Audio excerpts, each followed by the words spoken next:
That's right. I'll go ahead and start. Good evening, everyone. So, this is the last of our spiritual teacher discovering Buddhism class of this module.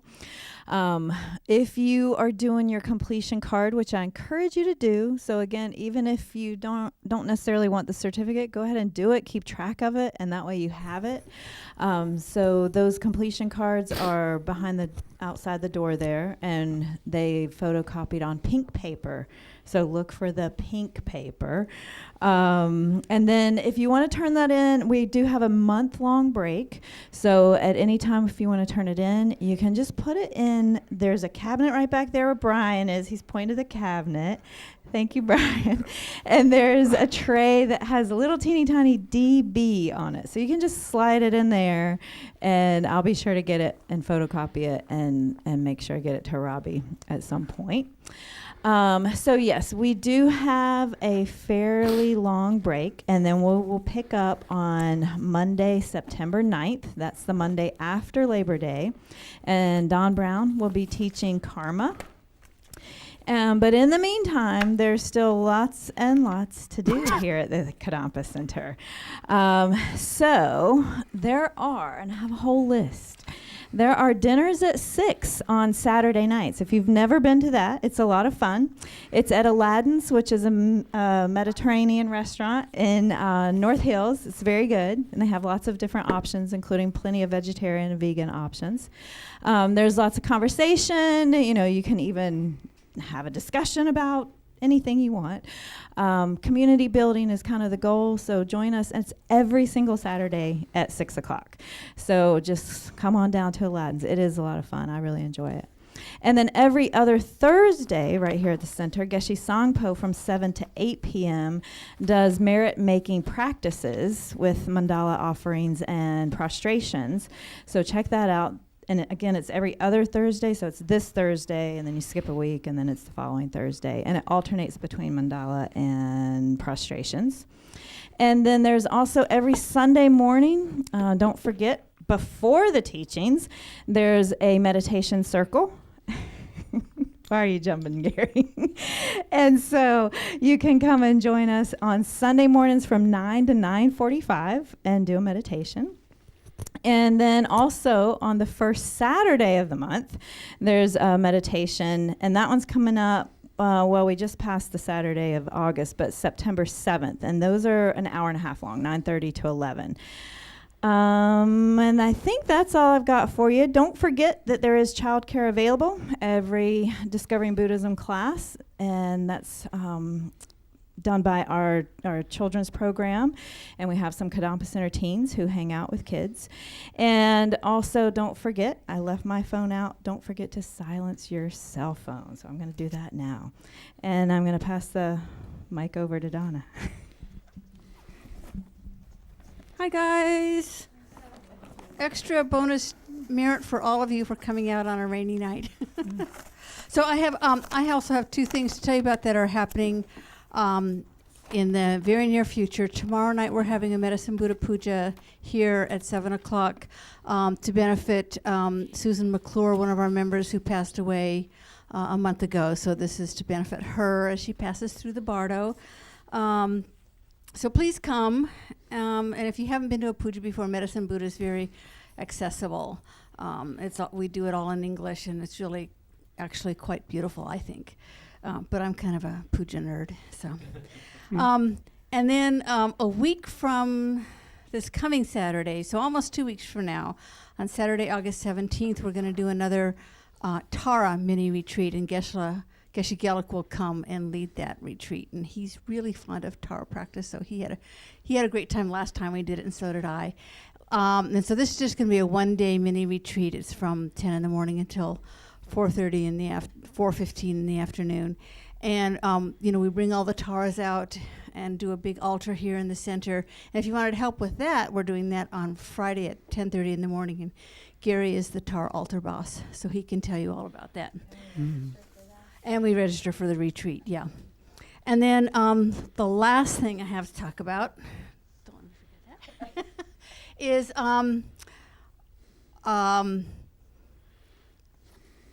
well, actually, a good lead into this is yesterday, Saturday, we had a wonderful celebration in honor of Geshe-la, our teacher who's been here for 20 years. And we appreciate all our teachers. Julie spoke so beautifully about how amazing it is that out of this great big universe and this great big world and this great big country and this great big state and this big old city, right here is this amazing teacher, and we have access to those teachings. And we feel the same appreciation for the teachings that our lay teachers offer. It's really amazing to have the opportunity to have experienced students of the caliber of Robbie and Don and Steve and Hemant offering this program for you. And so I'm just going to offer a little token of our appreciation to Robbie. Oh, thank you. Oh, thank you, Donna. And it is a token. Okay, so most of you know me. I'm Sandy Carlson. We all wear many hats. All of us that get involved here wear many hats. And tonight I'm here as part of what we call as the Inspiring Generosity, and to explain that we actually live on hope. For the last 28 years, we have lived and existed on the hope that you all find things that are important here, that things that you find of value, because we are one of the few FPMT centers worldwide that exist completely and totally on the donations of the people that come to the classes, the people that become our members, the people that become involved here. We exist on hope, and that is a very rare thing, and it's been working for 28 years. And as Donna said, we just had a huge celebration on Saturday, celebrating Geshe Gelik's 20th anniversary here, and at that time, because of hope and because the tip of a wish, we actually were able to burn our mortgage. We were able to save up the money. We had a lot of donations, and through all of the absolute generosity of so many people, we actually now own this building. So it's that slow. I mean, no, this is huge, man. I'd be up here, whoa, whoa, whoa. But the ask is going to continue, because while we keep making these amazing strides, we still have a lot of things like this vast amount of money that we just gave to Robbie that we need to take care of here. So the tip of a wish. I think you must have forgotten something, Donna. Yeah. It's empty of vast amounts of money. So my hope is that you have found this of value. I know that you have, because I've been in Robbie's classes many times. And it's just that you continue to support us. You continue to be generous with your gifts of financial as well as volunteer time. We appreciate every single penny that goes into those little envelopes. But it all truly is needed, necessary, and makes a difference. And so thank you for all that you have given. Please continue to give, and we hope that we continue to have the opportunity to make all of these offerings of our teachings and everything that Kadampa Center has to offer. So thank you very much. That commercial is done. Okay. Let's see. Linda, can you check the AC? It's a little stuffy in here. Yeah, not so much warm, it's just stuffy. Maybe a degree or two of fresh air. Thank you, yeah.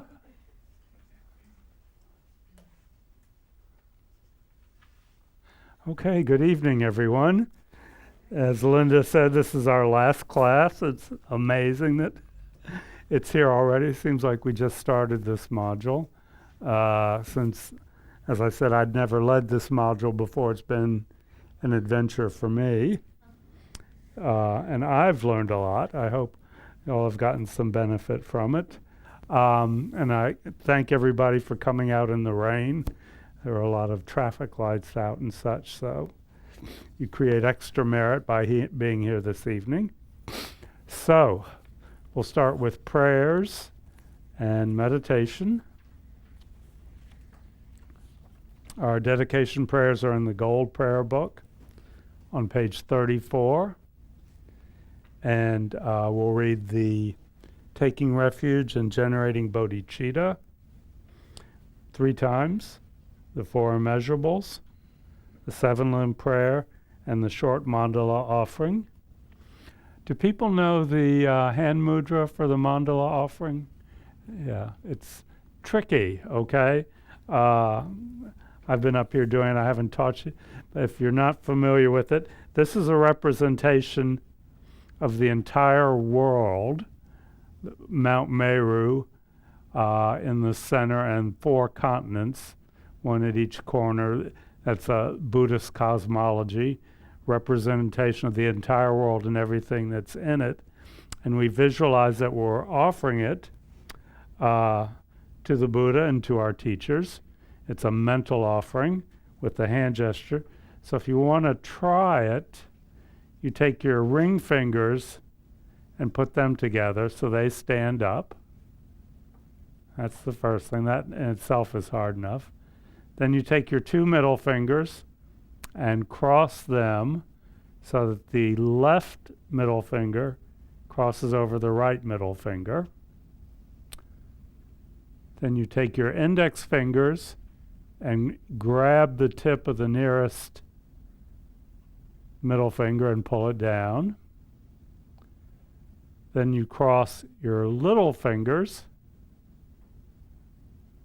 and grab the tips with your thumb, okay? Yeah, okay. And then you pull down till you hear a large crack. No, yeah.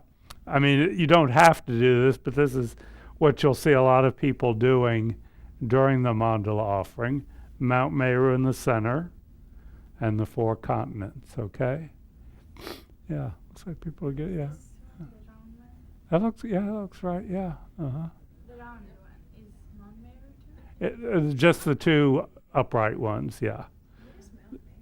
It's the center of the Buddhist universe, yeah. I don't know much about it, okay? So you hold it out like this, like you're offering it, and then at the end you dissolve it. You just bring your hands in towards you and go up into the right and left together, okay? Back into it.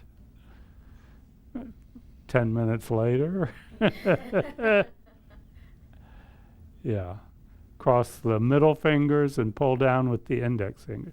Yeah, start with the ring fingers up, middle fingers crossed, index fingers pulling down the middle fingers, and then 5th fingers crossed and the thumbs pulling those down. Yeah, okay, great. Okay, yeah. So now you'll look like someone who knows one of the cool people when you're at a Buddhist gathering, is someone who knows what they're doing. Anyway, so we'll read through the prayers. The 7-limb prayer, especially we think as we read that's creating the causes to meet teachers, to receive teachings from them, to benefit from those teachings, and to continue to come into contact with wonderful teachers. I go for refuge until I'm enlightened to the Buddha, the Dharma, and the Supreme Assembly. By my practice of giving and other perfections, may I become a Buddha to benefit all sentient beings. I go for refuge until I'm enlightened to the Buddha, the Dharma, and the Supreme Assembly. By my practice of giving and other perfections, may I become a Buddha to benefit all sentient beings. I go for refuge until I'm enlightened to the Buddha, the Dharma, and the Supreme Assembly. By my practice of giving and other perfections, may I become a Buddha to benefit all sentient beings. May all sentient beings have happiness and the causes of happiness. May all sentient beings be free from suffering and the causes of suffering. May all sentient beings be inseparable from the happiness that is free from suffering. May all sentient beings abide in equanimity, free from attachment for friends and hatred for enemies. Reverently I prostrate with my body, speech, and mind. I present clouds of every type of offering, actual and imagined. I declare all my negative action accumulated since beginningless time, and rejoice in the merit of all holy and ordinary beings. Please remain until the end of cyclic existence and turn the wheel of Dharma for living beings. I dedicate my own merits and those of all others to the great enlightenment. And we do the mandala offering. If we can't do the hand mudra or gesture, we just imagine that we're offering the entire universe and everything wonderful in it to all our teachers. This ground, anointed with perfume, strewn with flowers, adorned with Mount Meru, the 4 continents, the sun and the moon. I imagine this as a Buddha field and offer it.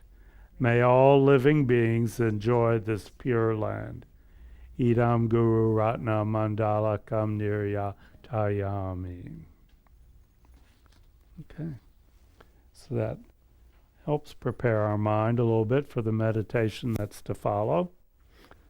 So we'll start off with a fairly good meditation session since everybody here is quite experienced by now. We begin by checking the posture, which we're becoming more familiar and more comfortable with.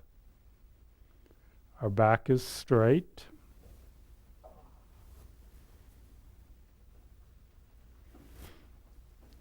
Our head may be just a couple degrees in front of the vertical, but not tilted to one side or the other.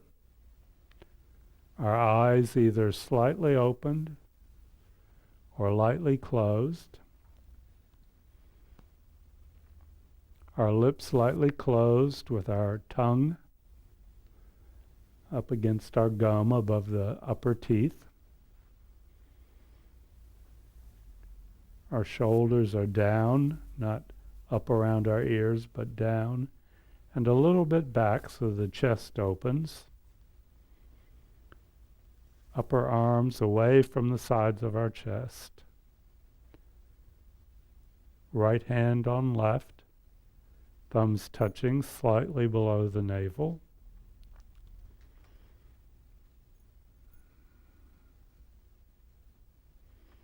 And legs in a position that we find stable and comfortable. If we're on a cushion, we sit a little bit towards the front of the cushion. If we're in our chair, our feet are flat on the floor or on a cushion if we find that more comfortable.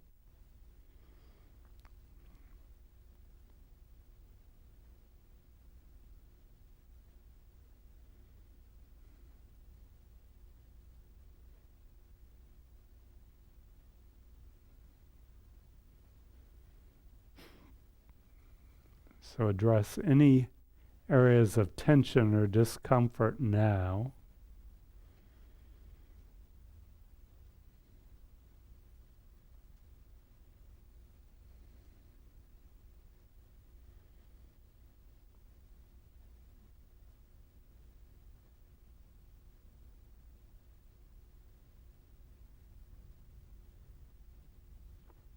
And we'll do 1 round of 9-round breathing. A total of 9 breaths with the stomach expanding on each in-breath as our diaphragm is pulled down, and then the stomach contracting towards our spine on the out-breath. The first 3, the right index finger closes the left nostril.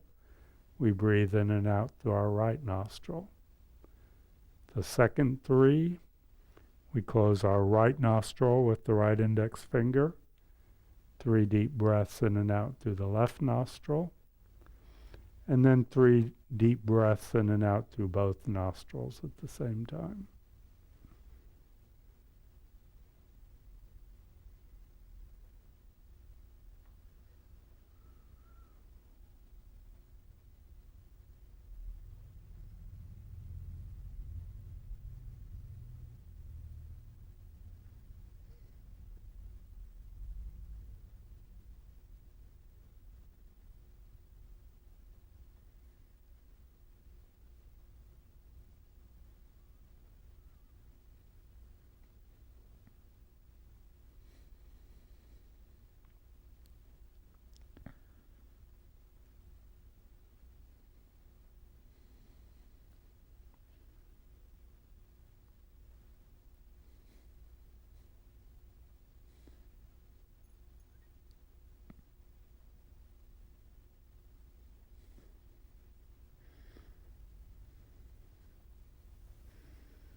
And now we allow our breathing to return to its normal pattern. And as always, we begin by setting our motivation.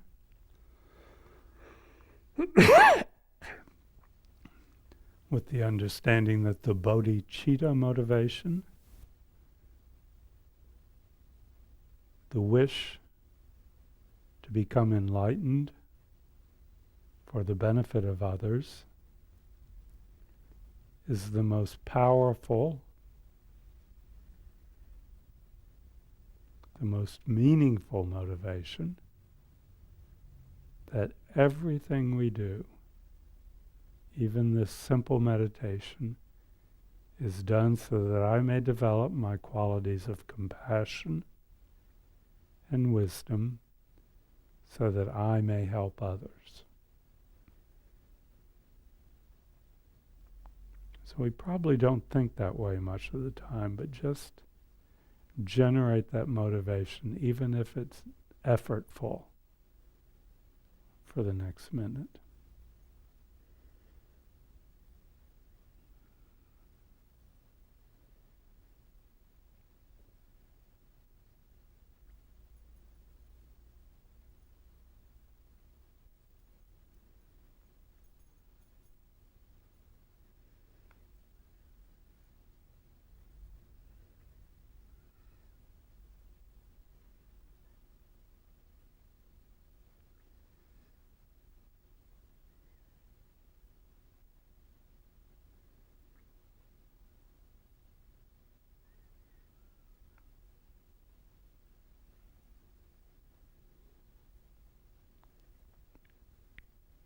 And having set our motivation, we now begin the actual meditation practice.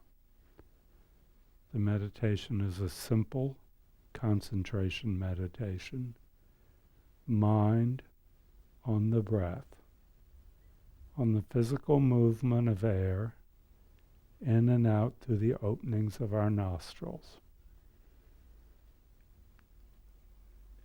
Just direct, non-dualistic awareness. Mind aware of the physical movement of the breath.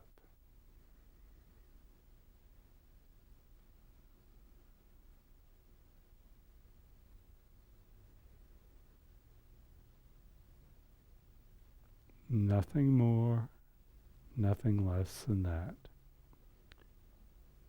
And every time we become aware that our mind has wandered off to another subject, to another memory or fantasy or plan or physical sensation, we set that aside and come back to the breath. And technically that's really what we mean by mindfulness in the Tibetan tradition. We become aware of when the mind has wandered off from the chosen object, so that we're bringing it back quicker and quicker, and we eventually develop what's referred to as single-pointed concentration, the ability to keep the mind on the chosen object without leaving it for even a fraction of a second. So we're working at a much cruder level right now, just hauling the mind back over and over, but not being rough with it, not being harsh, not being gentle, with an understanding that that's the way our mind is right now, and that's okay. But we're going to train it to be another way, develop different habits. So we'll do this meditation for a little bit longer tonight, about 20 minutes.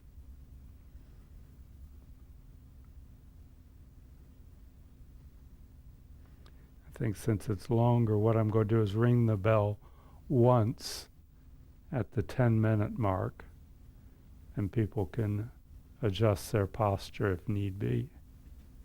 You don't have to. So we'll do 10 minutes, ring the bell, another 10 minutes.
And we can end our meditation by doing a dedication. We acknowledge that we've done something out of the ordinary, something that has trained our mind slightly.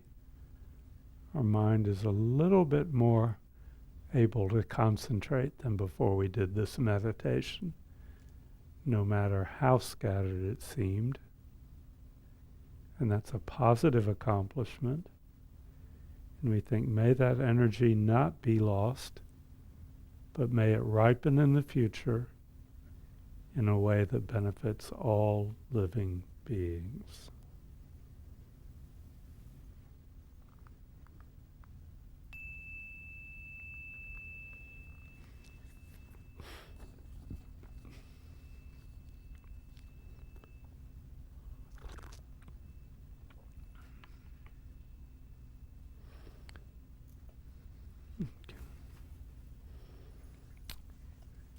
I think we have some very serious meditators here. Any questions or comments about the meditation practice? I think people are familiar with it by now. Too cold now? Okay, now we're back to the control panel. Yeah, if we can have it up a degree now. We should imagine we're on some mountaintop in Tibet, listening to the teachings in December. Okay. What are we going to talk about tonight, Gary? The oneness of the universe. Now, just a little bit of review. I think my intention in this module is really to demystify this whole idea of the spiritual teacher, because we get hung up on the idea of finding a guru and having this intense relationship with some highly developed spiritual being. And it's not necessarily anything like that at all. There are various, as we've talked about, there are various levels, but certainly when we're first coming to Buddhism, it's fine just to study on your own, to read books, watch videos, go to various teachings and sit in the back of the room and kind of sit there with your arms folded. That's perfectly acceptable. There's no urgency about throwing yourself into a relationship of any kind with a teacher or a spiritual friend. And I think we tend to forget that. We think, oh, I've got to find a teacher or I'm not going to make any progress on my spiritual path. And that's not really correct. But at some point, most of us, and there may be the rare individual who doesn't fall into this category because of various karmic imprints from the past, most of us will feel that we do need spiritual guides. We need to spend time with people who know more than we do. So this is when we begin to look critically, not judgmentally, but we use our natural abilities to assess. And we have those guidelines that we looked at, all 10 of them. But at least we can bring it down to the level of we're looking for someone who knows more about Buddhism than we do, and someone who as a person seems to have more good qualities than bad qualities. That's really a very simple way of starting off looking for a spiritual guide. We don't need to look for someone who has all 10 qualities that we discussed about earlier, but at least someone who knows more than we do, and someone who seems to have more good qualities. And that may take a while. We may go to teachings and not feel that the person presenting the teachings even meets those two criteria. We may be disturbed by something we hear. We may be disturbed by the behavior of their other students. This is where we bring our natural wisdom into play, because developing a relationship with a spiritual teacher is a serious matter. It said our mind is our most precious possession, so we should guard it very carefully and not open it to necessarily negative influences. So again, the message here, I think, is to slow down, not to rush things. But when we do find a teacher, someone who we think can be a teacher, we talked about there were really 3 different levels of teacher, and I wanted to review those, maybe use a little bit different terms. The first one, there are different ways of referring to them. We could say our teacher of Buddhist basics, our fundamental teachers. I'm going to put our refuge teacher. Okay.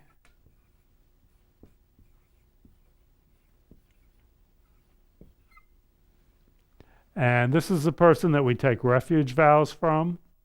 Okay, go through the formal ceremony of taking refuge, that we may take lay precepts from.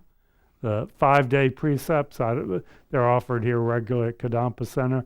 Okay, so we're taking vows. If we decide to become a monk or a nun, this would be the teacher who would give us our Vinaya vows, Vinaya.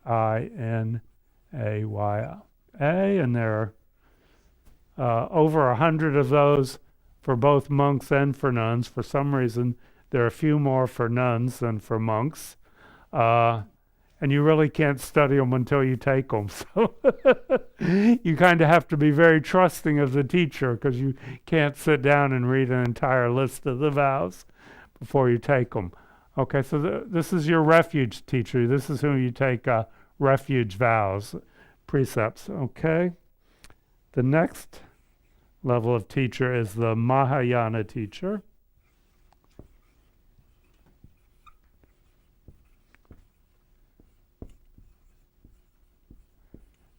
This is the teacher from whom we take the Bodhisattva vows.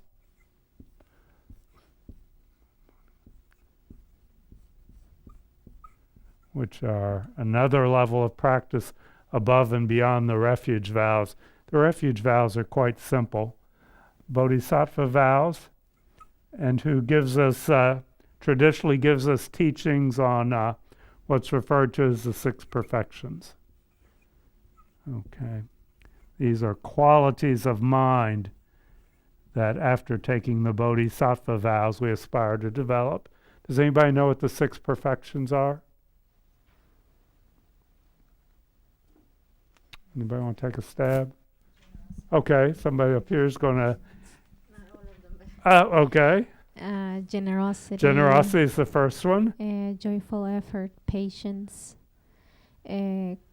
Yeah, you left out number 2. Okay, you're doing great though. Generosity, morality, ethical behavior, joyful effort. That means concentration. Hold on, let me catch up with you. Joyful effort, patience, concentration. And I can't remember the other. Wisdom. Wisdom. Okay, understanding of emptiness. Generosity, ethics, ethical behavior, joyful effort, patience, which means not getting angry, okay, concentration, and wisdom, which are qualities that we're working on before we get to this level. I mean, those are the qualities of a Buddha, but they're done based on a motivation of bodhicitta, as we talked about. That's why they're referred to as perfections. It's the perfection of generosity. We're not just giving to others, but we're giving with the wish that creates the cause for my own enlightenment, so I can be of benefit to others. So it's the perfection of generosity, the perfection of ethical behavior, the perfection of patience. So this is our Mahayana teacher. He or she gives us the Bodhisattva vows, and we work on the 6 perfections under the guidance of this teacher. The third level of spiritual guide, spiritual friend, is the Vajrayana teacher. And this is a teacher from whom we take tantric initiations, whom we practice tantra with. Very complex meditations. So you could say that this is when people start to talk about gurus and guru devotion, they're really jumping to this level of a relationship with a teacher. Okay? These two levels are dealing with the sutra teachings of the Buddha, the Sutrayana, the open teachings that are in, for example, liberation in the palm of your hand. That's a summation of the sutra teachings. This is the Vajrayana or the Tantrayana. Okay?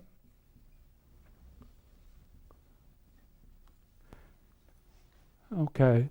I talked a little bit about this last week. How do we relate to this teacher? What's the mental attitude if we decide to take refuge vows with someone? Well, how should we relate to her? What's the mental attitude that we bring? Anybody remember that? Yeah. Mm-hmm. You relate to them as an elder? Yeah, and you relate to them as a representative of the Buddha, okay? Yeah, it's someone, respect is generally the attitude, the way we respect someone who's more educated and they are considered to be a representative of the Buddha. Okay, not the Buddha, but they represent the teachings of the Buddha, okay? This level, how do we relate to them? Anybody remember? As a teacher similar to the Buddha? Yeah, similar to the Buddha, or as an emanation. Okay? Emanation. So this is a representative, yeah. The Buddha, okay. And then how do we relate to our Vajrayana teacher? As the Buddha. As the Buddha, okay. As the actual Buddha, the completely enlightened being, okay? So very different sort of relationships. This one you think about respect.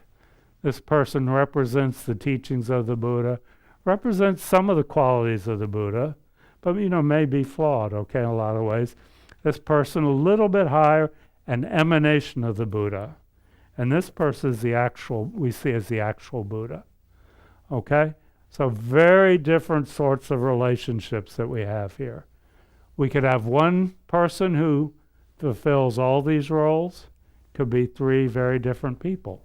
Okay? We may find a refuge teacher quite quickly and spend decades looking for someone else. Okay? But again, we have to check them out. And you can see how it becomes more important as we advance in our teachings to check them out ever more closely. Okay, because as we advance down this, we are opening our mind, our most valuable possession, more and more to that person and what they are teaching us. Okay? So 3 different levels of relating to teachers. And we don't have to, starting off at this level can be a disaster for people.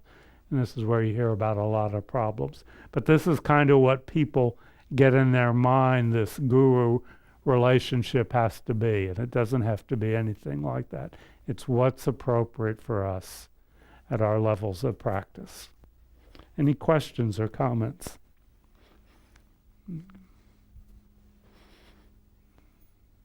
Okay. So, this is the ideal. I just wanted to touch briefly on what happens when problems in this relationship come up. Okay? Because it happens all the time. Okay, if you've studied your very basic Buddhism, you know that everything changes, okay? That's a good place to start from. Even your relationship with your teacher. May start off great, and then something may go wrong. Anything from you're just bored by them, Something as simple as that. You find other things more interesting, all the way to you hear these horrors. You see a teacher who's behaving badly, what looks badly, drinking alcohol, getting drunk, okay, spending money in a way that doesn't seem skillful, to a teacher that's having sexual relations with their students. Lots of stories about that in all religions, okay? So all sorts of problems or seeming problems can arise. And so the first thing is to realize that change is inevitable, so don't be shocked if it happens, okay? If you feel like you're in a relationship with a teacher and something doesn't seem to be going right, okay? I think that's the first thing I'm just going to talk about things that people say are helpful. I've never been in that relationship of being in a bad relationship with a teacher, but I know there are a lot of people. This is old history, but there was a huge, it's a long time ago now, over 30 years ago, there was a big schism in the FPMT in where one of the very high lamas broke off and seemed to be creating a lot of disunity and actual legal battles about who owned which building and things like this. And there were people who had taken tantric vows from this teacher, and he seemed to be going against the other teachers in the FPMT. So that I've heard people talk about that and how disturbing that was for them, and what they had to do, how they approached it with their mind, because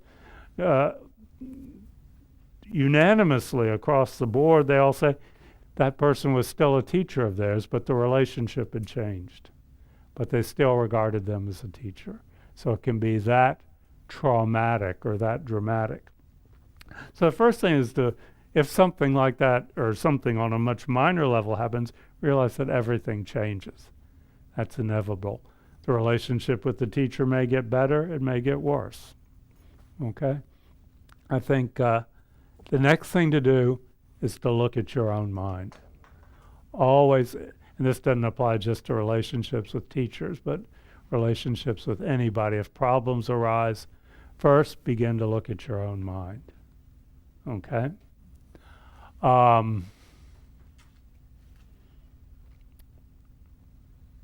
Third is if you've had teachings, some sense of, some understanding of emptiness is very helpful in situations like that, which in this case would mean that what the problem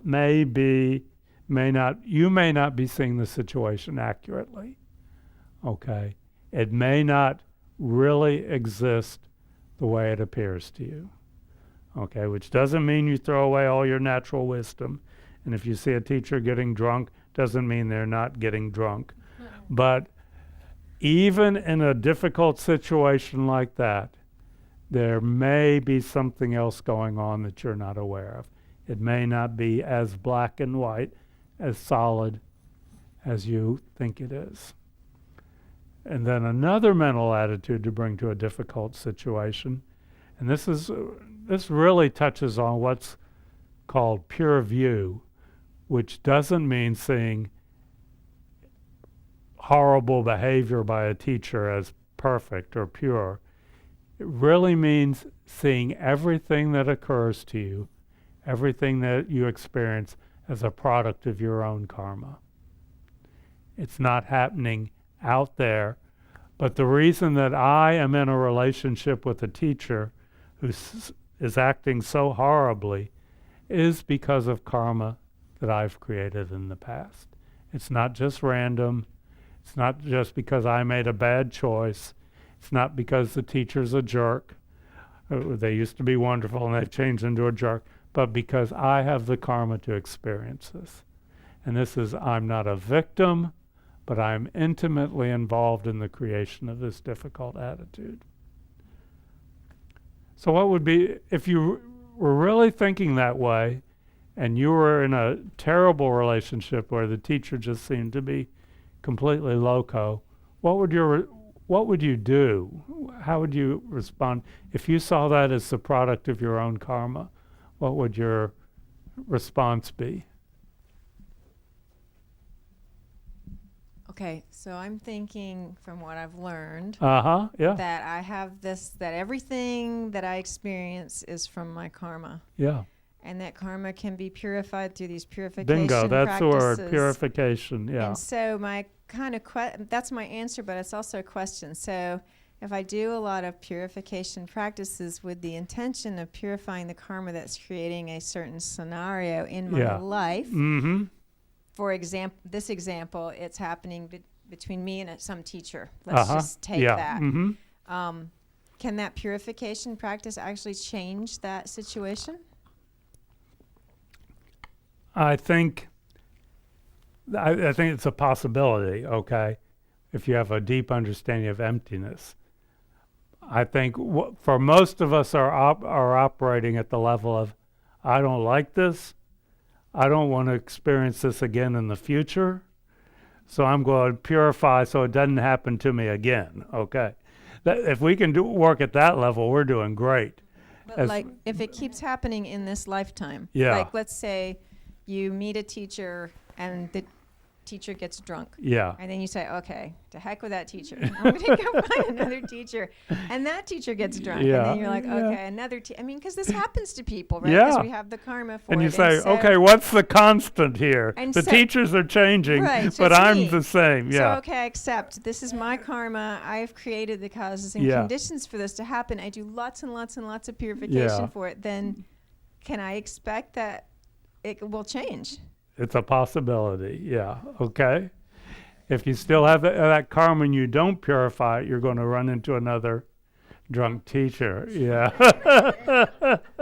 Okay. Let's go to Christy back here.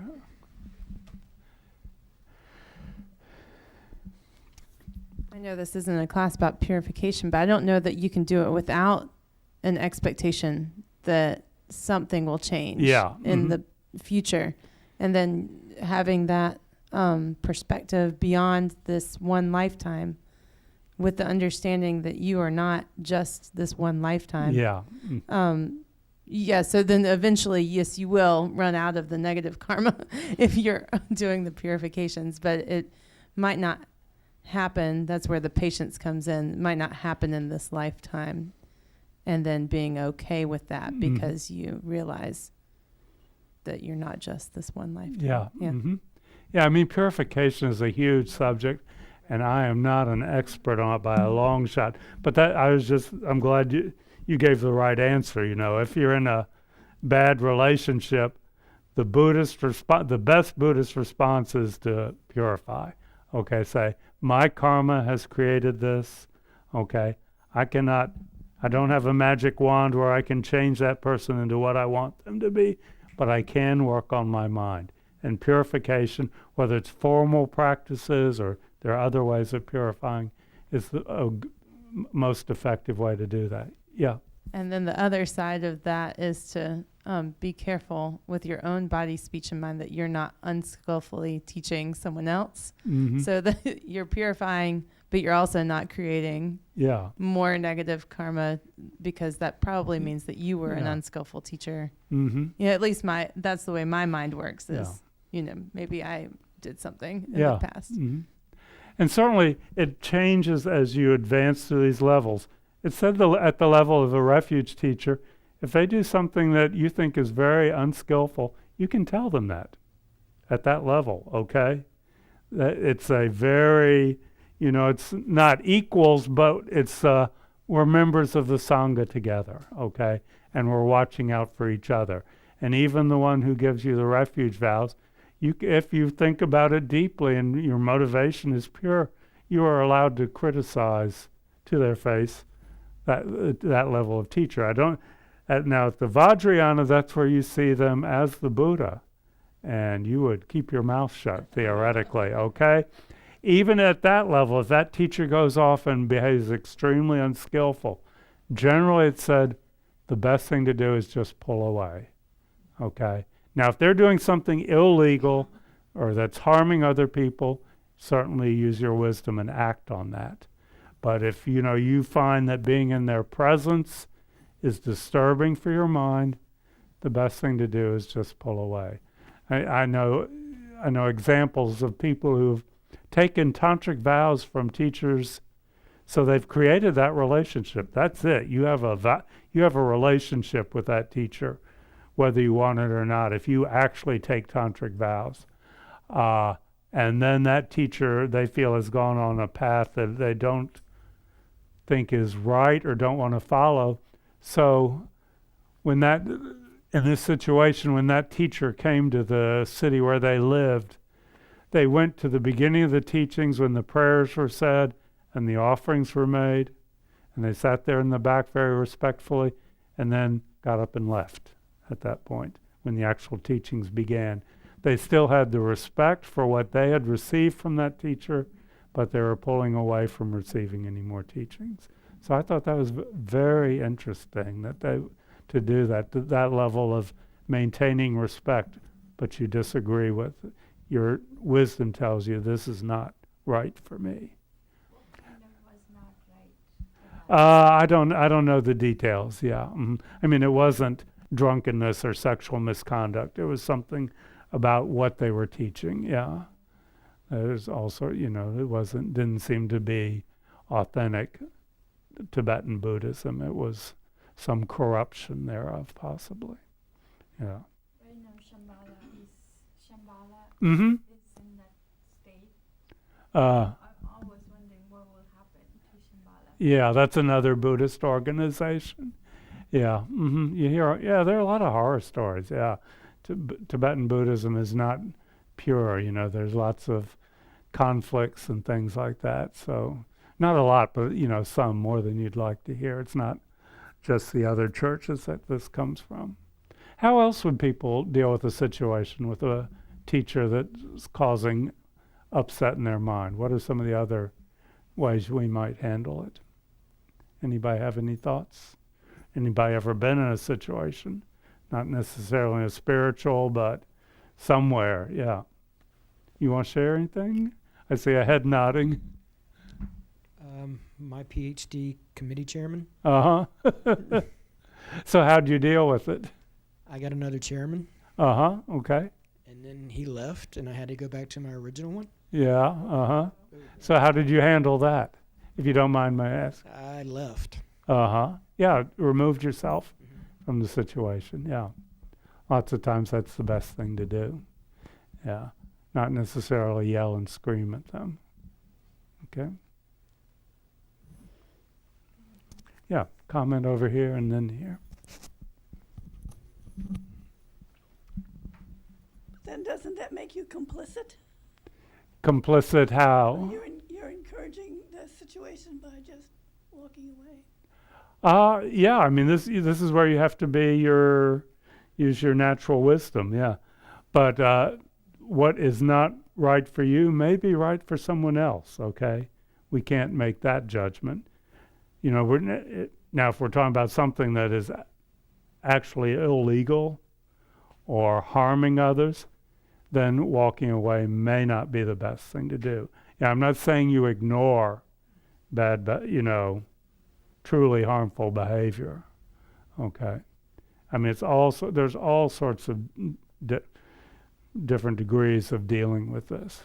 But I think the situation I talked about where they felt they were teaching, the teachings were not authentic and accurate. They just felt they had to remove themselves. They didn't feel like any kind of confrontation would be at all useful. And they saw other people getting benefit for the teachings. But they say, my mind, this is not what I want. But I do still respect this teacher.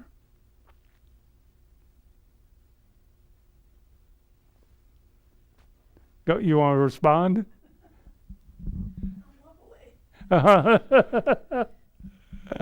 Okay, let's see here. We have a hand up here. Yeah.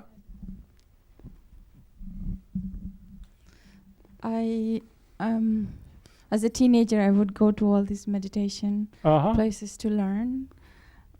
And then they would give me, even Maharshi Mahesh or anybody, they would give me to take the name of the teacher in the middle suddenly they would say, "Oh, now you have to start meditating on the name of the teacher," Uh-huh. and I would leave. Uh-huh. So I never took that part. Uh-huh. Your inner wisdom said, this is not what I need, right? Or something. No. Yeah. Then I think I fell in love with this Theravada teacher later on, and You fell in love with, I mean, do you actually mean attachment? no, like the way he was teaching. Okay, okay. Right. I mean, there is a problem, students do fall in love with their teachers and the wisdom's out the door, yeah. He's much younger than Yeah. me. But then I think he gave me the refugee. Uh-huh. for Buddha. The refuge vows, yeah. Okay. Great, so he's one of your teachers, yes, uh-huh. Yeah. But again, this emphasizes how important it is to check the teachers out. We can't predict the future, but take your time. Don't rush into anything like this. Check it out. Yeah, another comment there. Check out your PhD advisors. Having taught for years, I taught with this one gentleman who I considered to be my mentor.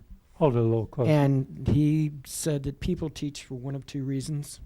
The first one is because they did it to me, I'm going to make sure it happens to you. Uh-huh. And the second is because they did it to me, I'm going to make sure it doesn't happen to you. Uh-huh, okay. And that's that internal motivation. Yeah, okay. Anyone else?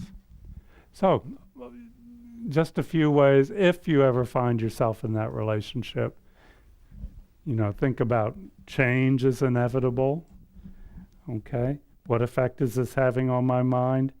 An understanding of emptiness, that I may not be seeing things correctly. And ultimately, this is my karma, okay, to be in this difficult relationship. Doesn't mean everything's okay with that teacher, but it means my mind has created the cause to be in this relationship. So how can I avoid this in the future? And then, if need be, you can confront the teacher or the students, or you can just pull back. Again, this is where developing some wisdom is extremely useful. And so that's all I wanted to say. I hope that clarifies a little bit this concept of student-teacher relationship in Tibetan Buddhism. I really didn't get into the topic of guru devotion or guru yoga, which is really at this third level, the relationship with a tantric master. And that'll be talked about in the last module, which is the module on Tantra. But that's really where you see the teacher as the Buddha and everything they do as the actions of an enlightened being. So that's a very powerful level of practice. And it's said you can make enormous strides with that, but it can be extremely dangerous if not practiced correctly. So, check everyone out. Check the teachers out. Okay, that's the take-home message from this class. And don't be in a rush. Use your natural wisdom, your ability to discern. Look for someone who at least knows more than you do, and someone who has more good qualities than bad qualities. Any other comments before we adjourn? Okay, thank you very much. Linda has the completion cards. There's no test or exam or anything. I still have the essays from the last class that people turned in because I'm still getting one or two turned in. So they should be finished up in the next couple of weeks. And we'll do the completion cards from that class also. But this is on the honor system that you did the meditations and did the homework. Okay? So thank you very much. Yeah. Anything else, Linda? Okay. Okay. Yeah.